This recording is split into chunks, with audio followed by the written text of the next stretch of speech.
سفر مگو که دل از خود سفر نخواهد کرد. اگر منم که دلم به تو سر نخواهد کرد.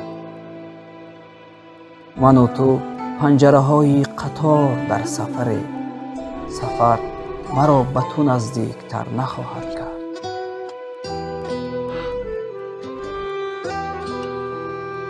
ببر به بی هدفی دست بر کمان و ببین کجاست آن که دلش را سپر نخواهد کرد.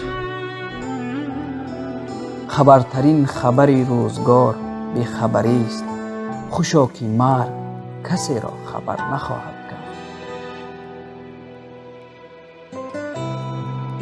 مرا به لفظ کهن عیب می کنند و رواست که سینه سوخته از می حذر نخواهد.